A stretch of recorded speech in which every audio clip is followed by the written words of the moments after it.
الحمد لله رب العالمين والعاقبة للمتقين والصلاة والسلام على سيد الأنبياء والمرسلين وعلى آله وأصحابه وأزواجه وذرياته أجمعين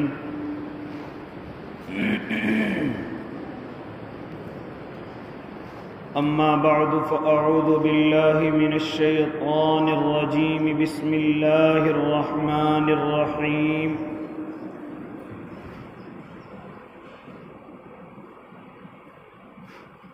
لقد كان لكم في رسول الله أسوة حسنة لمن كان يرجو الله واليوم الآخر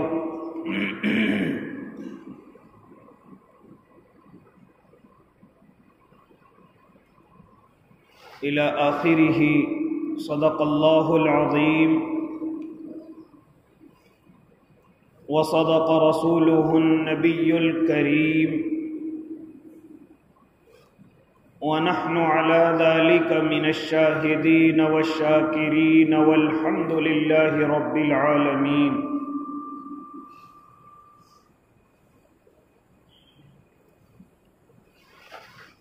واجب الاحترام ساتھیوں، بزرگوں، نوجوانوں اور معصوم بچوں،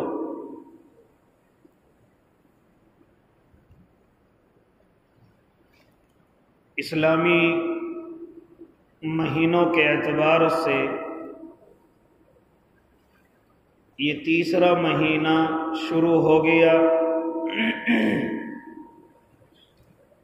جس کو میں اور آپ ربیع الاول کے نام سے جانتے ہیں۔ بڑا بابرکت مہینہ ہے جہاں بہت ساری وجوہات ہیں، ان میں سے ایک وجہ یہ بھی ہے کہ اس مہینے کے اندر میرے اور آپ کے آقا محمد عربی صلی اللہ علیہ وسلم اس دنیا کے اندر تشریف فرما ہوئے۔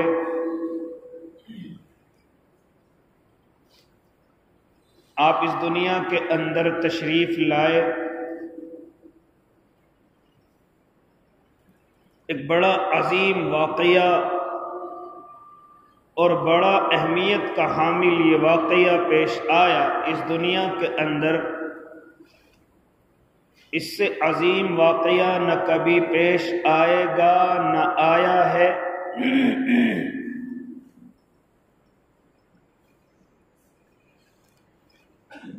ہر کوئی پوری دنیا کے اندر، یہاں تک کہ انسانوں کے علاوہ دیگر مخلوقات بھی خوشی میں جھوم اٹھی کہ اب ہماری زمین پر مسیحا آ گیا، غریبوں کا سہارا، کمزوروں کا سہارا آ گیا، مظلوموں کی آواز اٹھانے والا، ظالموں کی آنکھوں میں آنکھیں ڈال کر بات کرنے والا آ گیا۔ ہر کسی کو خوشی ہے،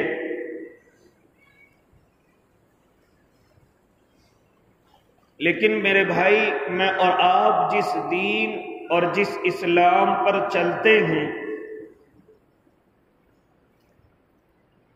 اس کے اندر کچھ اصول ہیں۔ کچھ اصول کے مطابق اگر عمل کریں گے تو ہم اور اچھے اللہ کے بندے کہلائیں گے، مومن کہلائیں گے، اور اگر اپنی مرضی سے یہ چیزیں نکال لیں گے کہ یہ بھی دین ہے یا اس میں کیا حرج ہے، اگر یہ چیزیں اپنے اندر سے پیدا کر لیں گے تو پھر میں اور آپ دین میں زیادتی کرنے والے کہلائیں گے۔ اور دین میں زیادتی کرنے والا وہ بدعتی کہلاتا ہے۔ لہذا جب میرے اور آپ کے آقا اس زمین سے تشریف لے جا رہے ہیں تو اللہ کی طرف سے آیتیں اتر کر کے آئی ہیں، الیوم اکملت لکم دینکم واتممت علیکم نعمتی ورضیت لکم الاسلام دینا۔ یہ دین مکمل ہوگی، اب اس کے اندر نہ کوئی کمی ہوگی نہ زیادتی ہوگی۔ تو لہذا اگر ہم اپنے دماغ سے یہ سمجھیں کہ یہ بھی تو دین ہے، یا اس میں کیا حرج ہے، یہ تو بظاہر ثواب کا کام ہے، لیکن اگر ہم اس کو قرآن کے اندر دیکھیں وہاں نہ ملے، اس کو ہم حدیثوں کے اندر دیکھیں وہاں نہ ملے، ہم اس کو صحابہ کی زندگیوں کے اندر دیکھیں وہاں نہ ملے، ہم اولیاء اللہ اور علماء حق کو دیکھیں وہاں نہ ملے، تو پھر اس کا مطلب یہ ہے کہ ہم زیادتی کر رہے ہیں، ہم بدعت کر رہے ہیں۔ اسی طریقے سے جب یہ ربیع الاول کا مہینہ شروع ہو جاتا ہے تو کچھ چیزیں ہم نے اپنے دماغ سے شروع کر دی، اور اگر ان کو ٹوکا جائے، روکا جائے، تو ان پر اور ہم جیسوں پر، کمزوروں پر یہ الزام لگا دیا جاتا ہے کہ اللہ کے نبی سے محبت نہیں کرتے، یہ اللہ کے نبی سے دشمنی رکھتے ہیں، ان سے نفرت رکھتے ہیں، نعوذ باللہ۔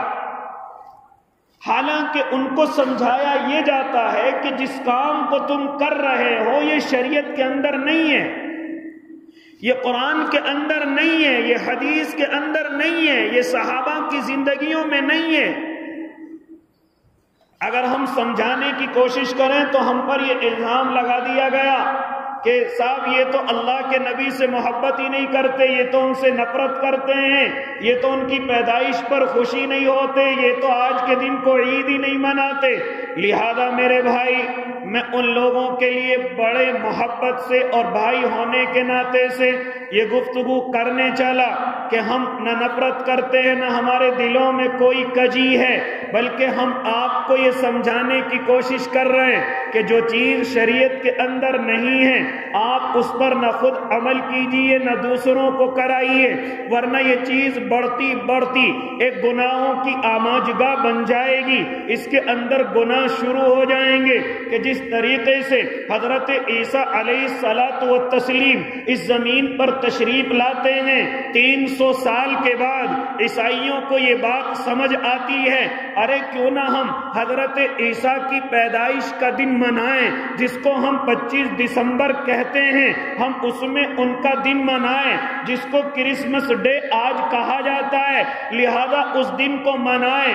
300 سال کے بعد یہ بات ان کے خیال کے اندر آتی ہے، لہذا کیوں نہ دن منائیں، اور اس کی صورت یہ نکالی کہ ہم کوئی خرافات نہیں کریں گے، ہم کوئی گناہ نہیں کریں گے، بلکہ ہم یہ کریں گے کہ لوگوں کو اکٹھا کر کے اپنے پادری کو کہہ دیں گے کہ وہ حضرت عیسیٰ کی تعریف بیان کرے، حضرت عیسیٰ کی سیرت بیان کرے، حضرت عیسیٰ کی قربانیاں بیان کرے، لہذا وہ ہمیں بتلائے گا اور ہم سن کر کے اس پر عمل کریں گے، لہذا اتنا طریقہ اختیار کر لیا جائے۔ چنانچہ سب لوگوں نے اس بات کی خوشی منائی کہ کتنا اچھا مشورہ ہے، لہذا اس کے بعد یہ طریقہ چل گیا کہ جب 25 دسمبر آتی تو تمام کے تمام عیسائی ایک جگہ جمع ہو جاتے، ایک ان کا پادری آتا، حضرت عیسیٰ کی سیرت بیان کرتا، ان کی قربانی، ان کی تعریف کرتا، لہذا یہ دن چلتا چلا گیا۔ اب اس میں اور باتیں بڑھا دی گئی، کیوں نہ اس میں ذرا سی نظمیں ہو جائیں، یہ بات بڑھتی چلی گئی، کیوں نہ ان نظموں میں میوزک آ جائے، وہ میوزک بھی آنا شروع ہو گیا، ہاں کیوں نہ اب اچھے ڈیجوں کا انتظام کیا جائے، وہ انتظام کر لیا گیا۔ یہاں تک کہ اتنا بڑھتا چلا گیا کہ 25 دسمبر جب آتی ہے تو لوگ اس میں اتنے گناہوں کے اندر ملوث ہیں، کوئی ایسی جگہ نہیں ہوتی جہاں اس نام پر شراب نہ پی جاتی ہو، جہاں اس نام پر ننگے ناچ نہ کیے جاتے ہوں، جہاں اس نام پر عزتیں نہ لٹتی ہوں، جہاں اس نام پر بڑے گناہوں کے اڈے نہ کھلتے ہوں، جہاں لمبی شرابیں نہ پی جاتی ہوں۔ آپ ذرا غور کریں بات کہاں سے شروع ہوئی اور آج ذرا دیکھو بات بڑھ کہاں تک گئی ہے کہ کوئی ایسی جگہ نہیں جہاں یہ دن منایا جاتا ہو شراب اور زنا کے اڈے نہ ہوتے ہوں، قمار اور جوئے کی مضبوطی نہ ہوتی ہو۔ لہذا میرے بھائی بات کہاں سے چلی کہ صرف ہم تو کسی کو بلا کر کے تقریر کرا لیا کریں گے اور سن کر کے عمل کریں گے، لیکن آج ذرا 25 دسمبر کو آج دیکھنا کہ کس طریقے سے حالات خراب ان مجموعوں کے ہوتے ہیں۔ یہی چیز پھر مسلمانوں کے اندر پیدا ہو گئی، حالانکہ ہم دیکھیں کہ اللہ کے نبی کے زمانے میں میرے اور آپ کے آقا نبوت کے ملنے کے بعد 23 سال اس زمین پر رہے، لیکن کبھی اپنی پیدائش کے دن کی خوشی نہیں منائی، کبھی صحابہ اکرام کو بلا کر کے دعوت نہیں دی، کبھی اللہ کے دیوانوں کو بلا کر کے یہ نہیں کہا کہ آج میں اس دنیا کے اندر آیا تھا لہذا تم خوشیاں مناؤ، لہذا تم پلا دعوت اڑاؤ۔ لہذا میرے بھائی اگر اللہ کے نبی اس خوشی کو مناتے تو ان کی پیدائش کے دن میں اختلاف نہ ہوتا۔ آج جانتے ہو کوئی 12 کہتا ہے کہ آپ پیدا ہوئے، کوئی 9 تاریخ کہتا ہے آپ پیدا ہوئے، کوئی اور دیگر تاریخیں کہتا ہے کہ آپ پیدا ہوئے۔ ذرا غور کرو اگر میرے اور آپ کے آقا اپنے دن کو صحابہ کے سامنے خوشی کے طور پر رکھتے تو کبھی ان کی پیدائش کے دن میں اختلاف ہوتا؟ نہیں ہوتا۔ اس اختلاف کی وجہ یہ ہے کہ میرے آقا نے اس دن کو کوئی اہمیت نہیں دی۔ پھر صحابہ اکرام کی زندگیوں کے اندر دیکھیں، خلفائے راشدین کی زندگیوں کے اندر دیکھیں، کیا میں اور آپ اللہ کے نبی کے صحابہ سے زیادہ محبت کر سکتے ہیں؟ لیکن ذرا حضرت ابو بکر کا دور خلافت دیکھیں، کوئی خوشی اس دن کے لیے نہیں منائی گئی۔ حضرت عمر کا دور خلافت دیکھیں، کوئی خوشی اس دن کی نہیں منائی گئی۔ لہذا حضرت علی اور حضرت عثمان ابن عفان کی زندگیوں کو اور دور خلافت کو دیکھیں، کوئی اس دن کا کوئی اہتمام نہیں کیا گیا۔ لہذا پھر تمام صحابہ کی زندگیوں کو دیکھیے کہ کسی بھی صحابی کی زندگی میں نہیں ملتا کہ اس دن کو کوئی خاص اہمیت دی گئی ہو، کوئی خاص اہمیت دی گئی ہو، کسی صحابی کی زندگی کے اندر نظر نہیں آتا۔ لہذا پھر اس کے بعد کچھ زمانے کے بعد آپس میں لوگ مشورہ کرتے ہیں، ایک بادشاہ مشورہ کرتا ہے اور کہتا ہے ارے ذرا دیکھو عیسائی اپنے حضرت عیسیٰ کے دن کو مناتے، پیدائش کا دن مناتے ہیں، لہذا ہم بھی اس طریقے کا کام کریں اور ہم بھی اللہ کے نبی کے دن کو منائیں۔ اور شروعات اس طریقے سے کی کہ کوئی ہم جلسہ کر لیں گے اور اس میں کسی مولوی کو بلا کر کے تقریر کر لیں گے۔ یہ بات بڑھتی گئی اور پھر اس کے بعد یہ نکالا کہ نظمیں بھی شروع کر دی جائیں۔ چلو یہاں تک بات صحیح ثابت ہو رہی ہے، لیکن آج ذرا دیکھو 12 ربیع الاول کے دن کیا ہوتا ہے، راستوں پر جمواڑا ہوتا ہے، نئے طریقے کے جھنڈے ہاتھوں میں ہوتے ہیں اور نئی چیزیں ہوتی ہیں، یہاں تک کہ ڈیجوں کی کھنک اتنی ہوتی ہے کہ آدمی پریشان ہو جاتا ہے۔ اللہ یہ تیرے نبی کے ماننے والے ہیں، اللہ یہ تیرے محبوب کے ماننے والے ہیں، اللہ آخر انہیں ہو کیا گیا ہے کہ ان جلوسوں میں ڈی جے بجائے جا رہے ہیں، اللہ ان کو ہو کیا گیا ہے۔ چلو بات وہاں تک تو درست تھی کہ چلو کوئی جلسہ کر لیا جائے، اللہ کے نبی کی تعریف اور سیرت بیان کر دی جائے، لیکن یہ کیا چیز آ گئی کہ اب تو باقاعدہ جلوس اور راستے بند اور ان کے اندر ڈی جے وغیرہ تمام چیزیں ہوتی ہیں۔ اگرچہ میں یہ کہوں کہ اب گناہ ان کے اندر نہیں ہے، لیکن میرے بھائی یہ ڈیجوں کا بجنا یہ کم گناہ ہے، یہ میوزک کا بجنا کم گناہ ہے۔ یہی چیز اگر ہم انہیں سمجھا دیں کہ بھائی یہ کیا کر رہے ہو، تو ہم اللہ کے نبی سے نفرت کرنے والے گردان دیے جاتے ہیں۔ ہمیں کہا جاتا ہے کہ اللہ کے نبی سے ان کو محبت ہی نہیں ہے، یہ اللہ کے نبی کی پیدائش سے خوش نہیں ہے۔ جس دن اللہ کے نبی پیدا ہوئے پوری دنیا خوشی منا رہی تھی، لیکن صرف شیطان ایک کونے میں پڑا ہوا رو رہا تھا۔ یہ جتنے بھی خوشی نہیں مناتی یہ سب شیطان کے چیلے۔ ہمیں شیطان کا چیلا تک کہہ دیا جاتا ہے، کہا جاتا ہے کہ نہیں کہا جاتا ہے؟ لیکن بات ذرا دیکھیں کہ دین کا بگاڑ کہاں سے کہاں تک پہنچ گیا۔ اب تو دیکھنے میں آتا ہے باقاعدہ میرے اور آپ کے آقا محبوب صلی اللہ علیہ وسلم کے نام کا کیک منگوایا جاتا ہے، اور کیک منگا کر کے اس کو کاٹا بھی جاتا ہے، اور پھر تمام کے تمام اس کو سلامی بھی دیتے ہیں، تمام کے تمام ہیپی برتھ ڈے کے نام سے بھی کرتے ہیں۔ لہذا میرے بھائی یہ چیز ہے جو کبھی شریعت کے اندر پسند نہیں کی گئی ہے، یہ چیز ہے جو شریعت کے اندر زیادتی پیدا کرتی ہے۔ ہم اس چیز کو روکنے اور ٹوکنے والے ہیں، ہم اس چیز سے ان کو منع کرنے والے ہیں۔ اسی لیے ہمیں کیا کہا جاتا ہے؟ یہ تو اللہ کے نبی سے نفرت کرتے، نعوذ باللہ، یہ لوگ تو بدعتی ہیں، ان کے پیچھے نماز نہیں ہوتی، یہ تو فلاں ہیں، یہ تو فلاں ہیں۔ ہاں اگر ان کو ذرا سی بات سمجھانے کی کر دی جائے، او میرے بھائی ذرا دیکھیں تو صحیح کتنی خرافات ہیں۔ ہاں ہمارے کہنے کا مقصد یہ ہے، ہمارا کہنا یہ ہے کہ اس مہینے کے اندر اتنی خرافات نہ کی جائیں، اس میں اس طرح کے اہتمام نہ کیے جائیں، بلکہ اللہ کے نبی کی سیرت کا تقاضا یہ ہے، محبوب کی محبت کا تقاضا یہ ہے کہ پوری زندگی کے اندر اور زندگی کے ہر لمحوں کے اندر اللہ کے نبی کی سیرت موجود ہو۔ یہاں تک کہ آپ اگر گھر میں جائیں، آپ کے گھر میں بیٹی ہے تو باپ بیٹی کے ساتھ کس طرح سلوک کرتا ہے آپ ذرا غور کریں۔ میرے اور آپ کے آقا حضرت فاطمہ کے ساتھ کیسا برتاؤ کرتے ہیں، میں اور آپ ایسا برتاؤ اپنے بچوں کے ساتھ کریں۔ اگر گھر کے اندر گئے ہیں، بیوی موجود ہے، اللہ کے نبی اپنی بیویوں کے ساتھ کیسا سلوک کرتے تھے، ہاں آؤ میں اور آپ بھی اپنی بیویوں کے ساتھ ایسا ہی سلوک کریں۔ اللہ کے نبی اگر مزدور ہے تو مزدوری کس طریقے سے کر رہے ہیں، آؤ میں اور آپ بھی اس طریقے سے مزدوری کریں۔ اللہ کے نبی اگر مدینے کے اور عرب کے حاکم ہو گئے تو حاکم بن کر کے میرے آقا کس طرح زندگی گزار رہے، آؤ میں اور آپ بھی زندگی گزاریں۔ خالی ایک مہینہ آیا، مہینے کا ایک دن آیا اور اس میں ساری بھڑاس ہم نے نکال لی، سارا خرچہ کر لیا اور سمجھتے ہیں کہ ہم اللہ کے نبی کے عاشق ہو گئے، ہم عاشق رسول ہو گئے، ہم اللہ کے نبی کے دیوانے ہو گئے، ہم ان سے محبت کرنے والے ہو گئے۔ اور جنہوں نے اس دن کو نہیں منایا، جنہوں نے اس دن کے اندر ہمارا ساتھ نہیں دیا، وہ تمام کے تمام بدعتی ہیں، کافر ہیں، زندیق ہیں، جہنمی ہیں، وہ تمام کے تمام جہنم کا ایندھن ہیں۔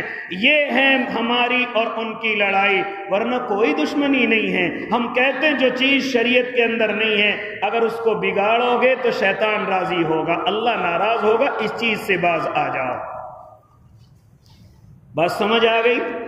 لہذا میرے بھائی یہ مہینہ چلا اور آپ اپنی آنکھوں سے آقا اور محبوب کے نام پر بڑی بڑی خرافات اپنی نظروں سے دیکھو گے، بڑی بڑی حرکتیں اپنی نظروں سے دیکھو گے، اور وہ حرکتیں بڑھتے بڑھتے دنیا کے لوگوں کو پریشان کر رہی ہیں، دنیا کے لوگوں کو تکلیف پہنچا رہی ہیں۔ ہاں انسانوں کو اور ایمان اور غیر ایمان والوں کو تکلیف پہنچا رہی ہیں، اور تکلیف پہنچانا یہ شریعت کے اندر کسی بھی طریقے سے جائز نہیں ہے، بلکہ اس کو حرام قرار دیا گیا ہے۔ اگر آپ واقعی میں اللہ کے نبی سے محبت کرتے ہیں تو آؤ اللہ کے نبی کی سیرت پر چل کر کے دکھا دو، اللہ کے نبی کی محبت میں پوری زندگی اللہ کے نبی کے مطابق کر کے دکھا دو۔ ہاں صحابہ کی زندگیوں کو دیکھو کہ کس طریقے سے میرے آقا سے محبت کرتے تھے، کس طریقے سے میرے آقا پر اپنی جان نچھاور کرتے تھے۔ وہ خرافاتیں نہیں کرتے تھے، وہ بدعتیں نہیں کرتے تھے، وہ اپنی مرضی سے اس دین پر نہیں چلتے تھے، بلکہ اللہ کے نبی کے مطابق اپنی زندگی کو گزارتے تھے۔ ان کا ادب اس طریقے سے کرتے تھے، ان سے محبت اس طریقے سے کرتے تھے کہ دنیا اس کی مثال آج بھی پیش کرنے سے عاجز اور قاصر ہے کہ اللہ تو نے کون سے لوگ اس زمین پر محبوب کو دیے تھے کہ اس قدر محبت کرتے تھے، اس قدر محبت کرتے تھے۔ آؤ تمہیں ایک دو مثالیں دیتا چلوں۔ او اللہ کے نیک بندو، آپ زندگی کی بات کرتے ہیں، ایک مرتبہ میرے اور آپ کے آقا بیٹھے ہوئے تقریر کر رہے ہیں، اپنا خطاب جاری ہے، لہذا صحابہ بیٹھے ہوئے ہیں، کچھ لوگ کناروں پر کھڑے ہوئے ہیں، جیسے یہاں بھی کھڑے ہو جاتے ہیں اور کبھی کبھی جلسوں میں آخری کناروں پر کھڑے ہو جاتے ہیں. یہ چیز مجلس کے ادب کے خلاف ہے. میرے آقا نے اعلان کر دیا جتنے کھڑے ہوئے ہیں بیٹھ جائیں. چنانچہ سب کے سب بیٹھ گئے. حضرت عبداللہ ابن مسعود رضی اللہ تعالی عنہ سڑک کے کنارے پر اپنے گھر سے نکلے ہیں, ابھی سڑک کے بیچ میں پہنچے ہیں, لہذا کان کے اندر آواز پڑ گئی کہ محبوب نے بیٹھنے کے لیے کہا ہے. حضرت عبداللہ ابن مسعود وہیں پر سڑک پر بیٹھ گئے. ارے میرے محبوب کا حکم آیا ہے, میرے محبوب کا حکم آیا ہے, لہذا سڑک پر بھی بیٹھے رہے. جب خطاب ختم ہو گیا آپ اٹھ کر کے آئے. اللہ کے نبی کی نظر پڑ گئی, آج عبداللہ پیچھے رہ گئے, کہیں سڑک پر بیٹھے ہوئے ہیں. کہا عبداللہ سڑک پر کیسے بیٹھے ہوئے تھے؟ کہا یا نبی اللہ آپ کا حکم آئے اور عبداللہ ابن مسعود کی مجال کے ایک قدم بھی آگے بڑھا دے. میں نے آپ کے حکم کو مانا ہے یا رسول اللہ. لہذا میرے بھائی یہ تو میں مسجد کی اور اللہ کے نبی کی خطاب کی بات کرنے لگا. آؤ اگر جنگ کے میدان میں غزوہ احد کے موقع پر اللہ کے نبی کی طرف تیروں کی برسات ہوئی ہے تو اس وقت میں بھی حضرت ابو دجانہ رضی اللہ تعالی عنہ جب دیکھتے ہیں کہ اللہ کے نبی کی طرف تیر آ رہے ہیں لہذا وہ فوراً اللہ کے نبی کی طرف لپکتے ہیں. لیکن لپکنے کے بعد دل کے اندر خیال آتا ہے کہ میں یہ تیر اپنے سینے پر نہیں, اگر سینے پر لوں گا تو اللہ کے نبی کی پیٹھ ہو جائے گی. لہذا ایسے وقت میں بھی کہ جب جان جا رہی ہو اس وقت میں بھی حضرت ابو دجانہ اپنا چہرہ اللہ کے نبی کی طرف کرتے اور پیٹھ دشمن کے کفار کی طرف کرتے ہیں. لہذا تمام کے تمام تیر آپ کی کمر میں لگتے ہیں آ کر کے, اور چہرہ میرے اور آپ کے محبوب کو دیکھ رہا ہے اور مسکرا رہا ہے اور فرما رہے تھے کہ ایسا ہو ہی نہیں سکتا کہ حضرت ابو دجانہ اپنے محبوب کی طرف اپنی پیٹھ بھی کر لے جنگ کے میدان میں. کہاں سے لائیں گے ایسی محبتیں؟ صرف ڈرامے کرتے ہیں, صرف ڈھونگ کرتے ہیں, لوگوں کو پریشان کرتے ہیں, پریشان کر کے لوگوں کو بتاتے ہیں ہم عاشق رسول ہیں, نیندیں خراب کر کے بتلاتے ہیں ہم عاشق رسول ہیں, لوگوں سے بھیک مانگ کر کے بتاتے ہیں کہ ہم عاشق رسول ہیں.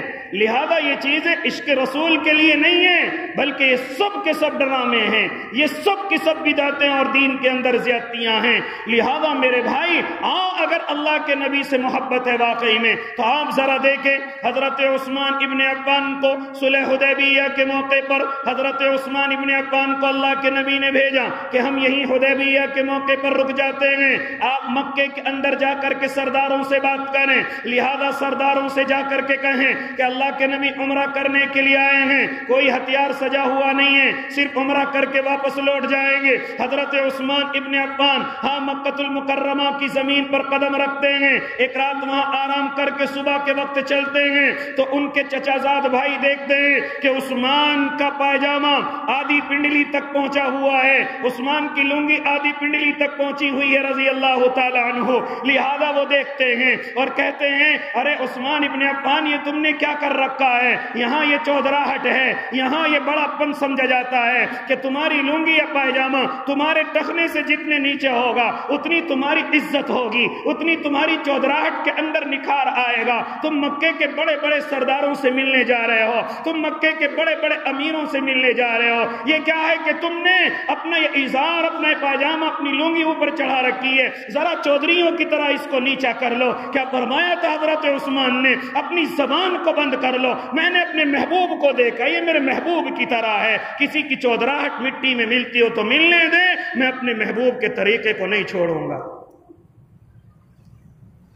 آج میں اور آپ بھی ٹخنوں سے نیچے پائجامہ کرنا اپنی چودراہٹ سمجھتے ہیں, بڑا پن سمجھتے ہیں, لیکن اللہ کے نبی کے دشمن ہیں, اللہ کے نبی کی سنت کو چھوڑنے والے بلکہ سنت نہیں واجب کو چھوڑنے والے ہیں. کیا فرمایا تھا میرے آقا نے, ما اسفل من الکعبین من الازار ففی النار, کہ جس کا ٹخنا پائجامے لنگی سے ڈھکا ہوا ہوگا وہ حصہ جہنم کے اندر جائے گا. اس پر عمل نہیں کرتے میں اور آپ. اگر واقعی میں اور آپ اللہ کے نبی سے محبت کرتے تو آؤ ان چیزوں پر عمل کر کے دکھاؤ. صرف دنیا کے فیشنوں پر مت لگو کہ مردوں کا ٹخنا ڈھکا ہوا یہ فیشن, عورت کا ٹخنا کھلا ہوا یہ فیشن, تمام کی تمام چیزیں میں نے اور آپ نے الٹی کر دی ہیں. تمام کی تمام چیزیں برعکس کر دی ہیں اور صرف سمجھتے ہیں کہ کسی دن کو منانے کا نام اسلام ہے۔ نہیں، یہ اور مذہبوں کی طرح نہیں ہے، یہ اور لوگوں اور دھرموں کی طرح نہیں ہے کہ صرف کچھ دنوں پر ہم اور آپ کپڑے پہن کر کے باہر نکل جائیں اور عمل ہو جائے گا، ہم شریعت والے کہلائیں گے۔ نہیں میرے بھائی، شریعت تو نام ہی چیز کا ہے کہ جب اٹھو اور اٹھنے تک جب سونے تک جاؤ مکمل شریعت پر عمل کرو، اور سونے کے بعد جب تک اٹھو تب بھی اس شریعت پر عمل کرو۔ ہاں، کسی ایک دن کو منانے کا نام شریعت نہیں ہے، کسی ایک چیز کو منانے کا نام شریعت نہیں ہے، کسی خاص دن میں کپڑے پہن لینے کا نام شریعت نہیں ہے، بلکہ زندگی کے ہر لمحے پر عمل کرنا کہ میرے آقا نے اس وقت میں کیا عمل کیا ہے۔ آقا اگر گھر میں گئے ہیں تو بچوں کے ساتھ کیا عمل کیا ہے، اپنی بیویوں کے ساتھ کیا عمل کیا ہے، اپنے پڑوسیوں کے ساتھ کیا عمل کیا ہے، اللہ کے نبی نے مزدوری کی ہے تو کس طریقے سے کی ہے، یہاں تک کہ حضرت خدیجہ کے کہنے پر اگر ملک شام میں تجارت کی ہے تو کیسے کی ہے۔ اللہ کے نبی واپس لوٹے، مدینے کے حاکم بنا دیے، اب حکومت کیسے کی ہے، سیاست کیسے کی ہے۔ ہاں، یہ تمام چیزیں ہم پڑھیں اور پھر اس کو اپنی زندگی کے اندر لے کر کے آئیں، یہ ہے اصل شریعت، یہ ہے اصل اللہ کے نبی سے محبت۔ خالی ایک دو دنوں کو منانے کا نام شریعت نہیں ہے، یہ اور مذہبوں کی طرح مذہب نہیں ہے کہ صرف کچھ دنوں کے اندر کپڑے اچھے سے پہن لو، عید آئی بقرعید آئی اچھے کپڑے پہن لی ہو گئے شریعت پر عمل کرنے والے، یا ربیع الاول کی تاریخیں آئیں اور ہم نے اچھے کپڑے پہن کر کے راستوں روڑوں کو جام کر دیا، شور مچا دیا، ڈیجوں پر اچھی اچھی نظمیں بجا دی، ہو گئے ہم اللہ کے نبی کے عاشق۔ یہ چیز اس شریعت کے اندر ہے ہی نہیں، یہ چیز ثواب کی ہے ہی نہیں، یہ چیز اس شریعت کے اندر ہے ہی نہیں، بلکہ مکمل زندگی میری اور آپ کی اللہ کے نبی کے مطابق ہو جائے، اللہ کے نبی کی سنتوں پر چلنے والے میں اور آپ ہو جائیں، واقعی میں پھر میں اور آپ اللہ کے نبی کے عاشق ہوں گے۔ لہذا ایک زمانہ وہ تھا، آج میں اور آپ شرم محسوس کرتے ہیں کہ اگر میں نے اس سنت پر عمل کر لیا تو لوگ میرا مذاق اڑائیں گے، لوگ میری ذلت کریں گے۔ ہاں، آج بھی نوجوانوں کے دلوں کے اندر یہ بات رہتی ہے، نوجوانوں کو چھوڑ دیجئے، آج بوڑھوں کے دلوں کے اندر یہ بات رہتی ہے کہ اگر میں نے اس سنت پر عمل کر لیا تو لوگ کیا کہیں گے۔ ہاں، اسی شرم کی وجہ سے بہت سارے لوگ اپنے چہروں پر داڑیاں نہیں سجاتے کہ میں کس طریقے سے لوگ میری مذاق اڑائیں گے۔ ہاں، اپنے بدنوں پر کرتے اور پاجامے نہیں لاتے کہ لوگ میرا مذاق اڑائیں گے۔ یہاں تک کہ بیاہ اور شادیوں میں پہنچ کر کے زمین پر بیٹھ کر کے کھانے نہیں کھاتے کہ لوگ میرا مذاق اڑائیں گے۔ یہاں تک کہ بعض جگہوں پر ہاں لوگ اپنے سروں پر ٹوپیاں تک نہیں اوڑھتے کہ لوگ میرا مذاق اڑائیں گے۔ اور اللہ کے دیوانوں، ذرا سنو تو صحیح، اور کتنا مذاق اڑواؤ گے؟ سنتوں کو چھوڑ کر جتنا مذاق میرا اور آپ کا اڑ رہا ہے اتنا دنیا میں کسی کا نہیں اڑا۔ ہاں، جب صحابہ اکرام نے سنتوں کو مضبوط کیا کہ دنیا مذاق اڑانے والی نہیں، دنیا ان کے سامنے اپنے سروں کو جھکانے والی ہو گئی۔ آج ہم سمجھتے ہیں کہ ہمارا مذاق اڑایا جائے گا، اگر میں نے اس سنت پر عمل کر لیا تو لوگ میرا مذاق اڑائیں گے۔ کیا اب بھی کوئی کمی باقی ہے میرا اور آپ کا مذاق اڑنے میں؟ میری اور آپ کی ذلت ہونے میں کوئی کمی باقی ہے؟ اور پھر بھی ہم تنے تنہا سمجھتے ہیں کہ اگر اس سنت پر عمل کر لیا تو لوگ مذاق اڑائیں گے۔ آؤ تمہیں بتلاتا چلوں، حضرت عمر ابن خطاب کا دور خلافت ہے، حضرت سعد ابن وقاص کمانڈر ان چیف ہیں اور ان کو ایران کی طرف بھیجا گیا ہے۔ لہذا ایسے وقت میں ہاں ایران کا بادشاہ کہتا ہے کون لوگ ہیں جو مجھ سے مقابلے کے لیے آئے ہیں؟ ایک جاسوس جا کر کے خبر لاتا ہے، اے ایران کے بادشاہ، میں نے دیکھا ہے کہ ان کے پاس تو ہتھیار بھی نہیں ہیں، ان کے بدنوں پر تو کپڑے بھی نہیں ہیں، اے ایران کے بادشاہ میں ان کی حالت دیکھ کر کے آ رہا ہوں، ہاں وہ زمینوں پر پڑے ہوئے رینگنے والے کیڑوں کی طرح ہیں، ان کی کوئی عزت اور وقار نہیں ہے۔ اے ایران کے بادشاہ، اگر تو چاہے تو ان پر ترس کھا لے، ان پر رحم کھا لے اور ان کو اپنے دربار میں بلا کر کے اپنی شان و شوکت دکھا کر ان کو کچھ ہیرے اور جواہرات اور کھانے کی چیزیں دے کر کے ان کو واپس کر دے، ان کو اس زمین سے واپس کر دے۔ وہ تیرے مقابلے کے لیے نہیں ہے، وہ تیرے مقابلے کے لیے طاقتور نہیں ہے، لہذا ان پر رحم کھا کھا لے، ان کو کچھ بخشش دے دے، ان کو واپس کر دے۔ لہذا ایران کے بادشاہ کی بات سمجھ آئی، فوراً ایک خط لکھ کر کے بھیجا کہ جاؤ ہاں ان سے کہہ دو کہ 2 آدمیوں کے ہمارے درمیان میں بھیج دیں تاکہ ہم ان سے گفتگو کریں، تاکہ ہم ان سے بات کریں۔ تو حضرت سعد ابن وقاص نے حضرت حذیفہ ابن یمان کو اور حضرت ربیع ابن عامر رضی اللہ تعالیٰ عنہ کو ان دونوں کی ذمہ داری لگائی کہ جاؤ ایران کے بادشاہ کے پاس جاؤ، جا کر کے کہو وہ کیا کہنا چاہتا ہے۔ لہذا یہ دونوں کے دونوں صحابی دروازے پر جاتے ہیں، سفر کی وجہ سے کپڑے میلے ہو گئے ہیں۔ وہ کہتا ہے ہمارے ایران کے بادشاہ سے ملنے کا طریقہ یہ ہے کہ جبہ شاہی ہے، اس کو پہن لیا جائے۔ حضرت ابن عامر کہتے ہیں اپنے جبے کو ایک طرف رکھ لے، ہم بلائے گئے ہیں، ہم آئے نہیں ہیں، لہذا جس حالت میں آئے ہیں اسی حالت میں اس سے ملاقات کریں گے، اگر ملنا چاہے تو مل لے گا ورنہ ہم یہیں سے واپس لوٹنے والے ہیں۔ درباری کے ہوش اڑ گئے، یہ کون سی مخلوق آ گئی، یہ کون لوگ آ گئے، ہماری ایک بھی بات ماننے کے لیے تیار نہیں ہے۔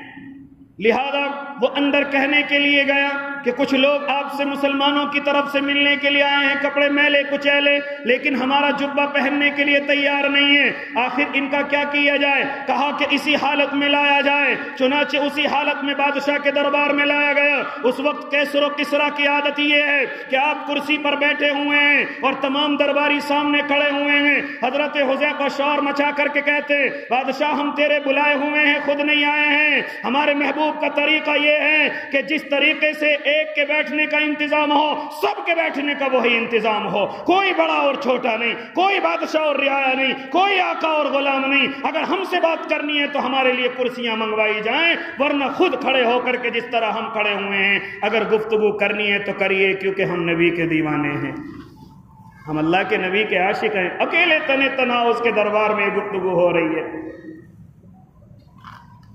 بادشاہ نے ان کے بھی بیٹھنے کا انتظام کیا، کیونکہ مجبور ہے۔ لہذا اس وقت میں راوی بیان کرتا ہے کہ حضرت ابن عامر اپنی تلوار کی کتروں کو ٹھیک کرنے لگے، جس سے انہوں نے کتروں کو لپیٹ رکھا تھا۔ ایک درباری نے کہا تمہارا دماغ خراب ہو گیا، ان ٹوٹی ہوئی تلواروں سے ایران کو فتح کرنے آئے ہو؟ کہا کہ ابھی تلوار کی کمزوری دیکھی ہے، ابھی اس کو چلانے والے ہاتھ تو نے نہیں دیکھے، لہذا اگر دیکھنا چاہتے تو مضبوط ڈھال لے کر کے آ جا۔ چنانچہ مضبوط ڈھال لے کر کے آیا۔ حضرت ابن عامر ایک وار کرتے اور ڈھال کے 2 ٹکڑے کر دیتے ہیں۔